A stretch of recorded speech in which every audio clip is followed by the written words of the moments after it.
Hello, everyone, and welcome to Read Along with Grandma Sherry. I'm so glad you could join me today. Today, I'm going to read for you The Lorax by Dr. Seuss.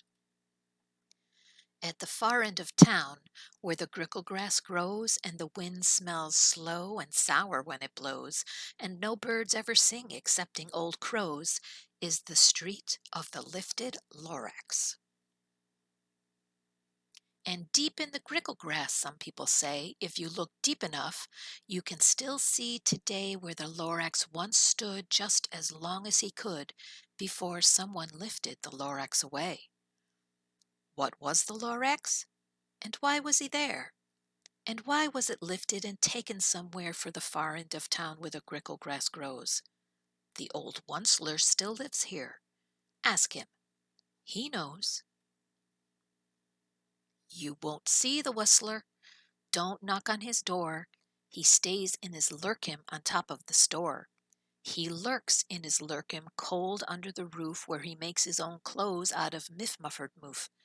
And on special dank midnights in August, he peeks out of the shutters, and sometimes he speaks and tells how the Lorax was lifted away. He'll tell you, perhaps, if you're willing to pay. On the end of a rope he lets down a tin pail, and you have to toss in 15 cents and a nail and the shale of a great-great-great-grandfather snail. Then he pulls up the pail, makes a most careful count to see if you've paid him the proper amount. Then he hides what you paid him away in his snuv, his secret strange hole in his groovulous glove. Then he grunts. I will call you by whispermaphone, for the secrets I tell are for your ears alone. Schloop! Down schlups the whispermaphone to your ear, and the old Onceler's whispers are not very clear since they have to come down through that snurgly hose, and he sounds as he had smallish bees up his nose. Now I tell you, he says, with his teeth sounding gray, how the Lorax got lifted and taken away. It all started way back, such a long, long time back.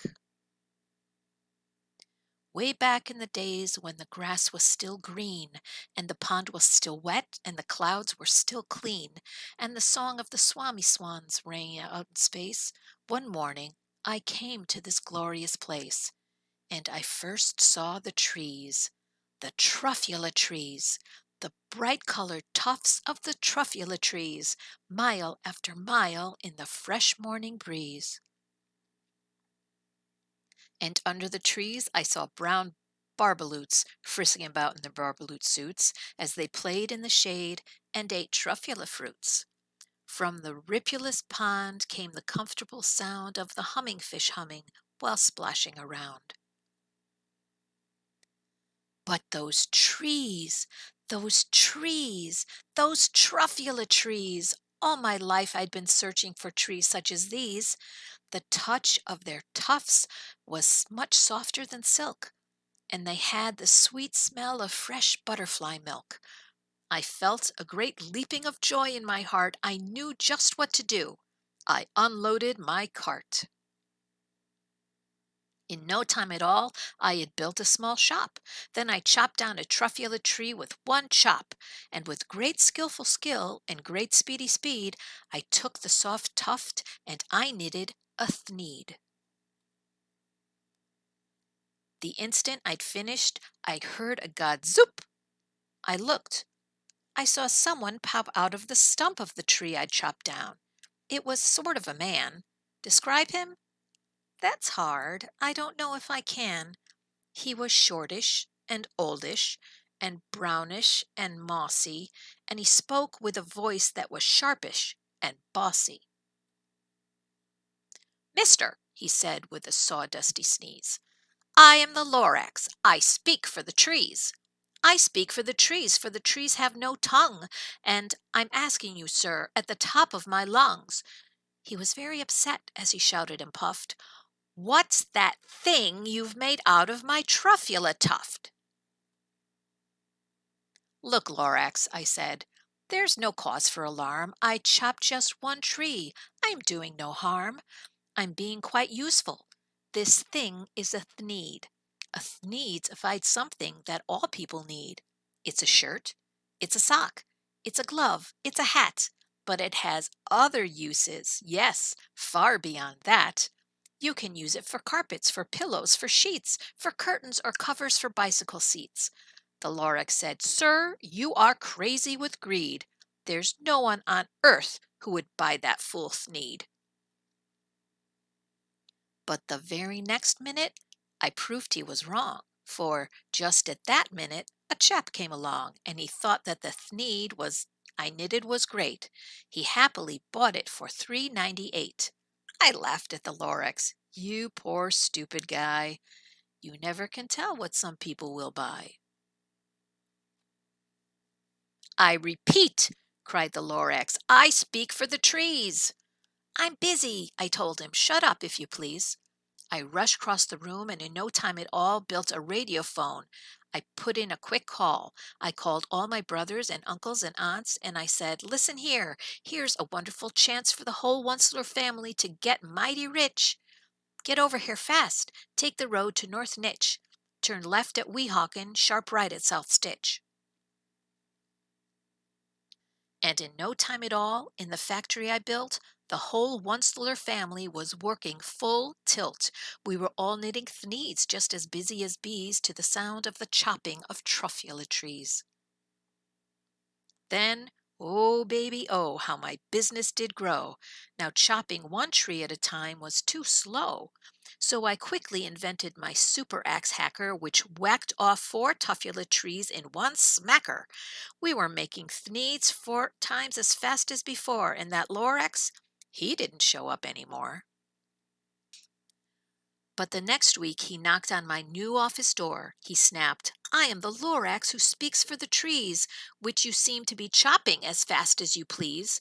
But I'm also in charge of the brown barbaloots who play in the shade in their barbaloot suits and happily live eating truffula fruits. Now, thanks to your hacking my trees to the ground, there's not enough truffula fruit to go round. And my poor barbaloots are all getting the crummies because they have gas and no food in their tummies. They've loved living here, but I can't let them stay. They'll have to find food, and I hope that they may. Good luck, boys, he cried, and he sent them away. I, the Onceler, felt sad as I watched them go. But business is business, and business must grow, regardless of crummies and tummies, you know. I meant no harm. I most truly did not. But I had to grow bigger, so bigger I got. I biggered my factory. I biggered my roads. I biggered my wagons. I biggered the loads of the thnees I shipped out. I was shipping them forth to the south, to the east, to the west, to the north. I went right on biggering, selling more thneeds. And I biggered my money, which everyone needs. Then again he came back. I was fixing some pipes when the old nuisance Lorax came back with more gripes. I am the Lorax, he coughed and he whiffed. He sneezed and he snuffled, he snargled and sniffed. Onceler, he cried with a crufulous croak. Onceler, you're making such smogulous smoke. My poor swami swams, why, they can't sing a note. No one can sing who has smog in his throat. And so, said the Lorax, please pardon my cough, they cannot live here, so I'm sending them off. Where will they go? I don't hopefully know. They may have to fly for a month or a year to escape from the smog you've smogged up around here. What's more, snapped the Lorax, his dander was up, let me say a few words about Gluppity Glup. Your machinery chugs on, day and night without stop, making Gluppity Glup. Also Schloppity Schlop. And what do you do with this leftover goo? I'll show you, you dirty old Onceler man, you.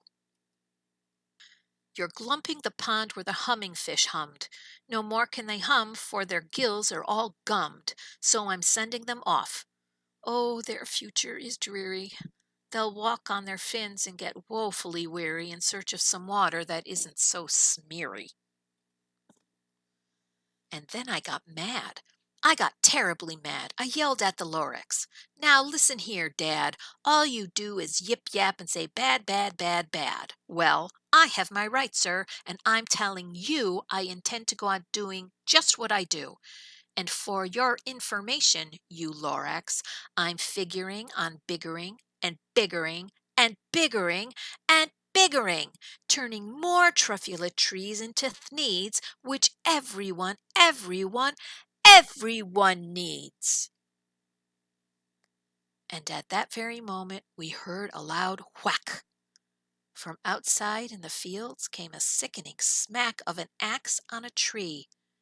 Then we heard the tree fall, the very last truffula tree of them all.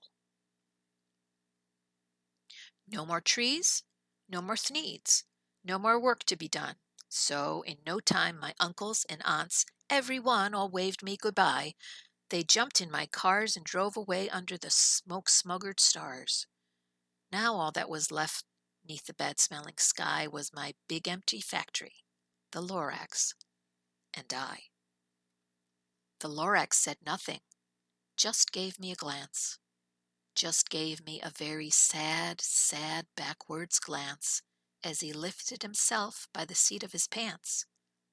And I'll never forget the grim look on his face as he hoisted himself and took leave of this place through a hole in the smog without leaving a trace. And all that a Lorax left here in this mess was a small pile of rocks with the one word, unless. Whatever that meant, well, I just couldn't guess. That was long, long ago. But each day since that day, I've sat here and worried away. Through the years while my buildings have fallen apart, I've worried about it with all of my heart. But now, said the Onceler, now that you're here, the words of the Lorax seem perfectly clear. Unless someone like you cares a whole awful lot, nothing is going to get better. It's not. So, catch, calls the Onceler. He let something fall. It's a truffula seed, the last one of all. You're in charge of the last of the truffula seeds, and truffula trees are what everyone needs. Plant a new truffula, treat it with care, give it clean water and feed it fresh air. Grow a forest, protect it from axes that hack. Then the Lorax and all of his friends may come back. That is the end of The Lorax by Dr. Seuss. I think it's a wonderful story that teaches us all a lesson. Take care of the earth we have because it's the only one we've got. Thank you, and I will see you next time. Bye.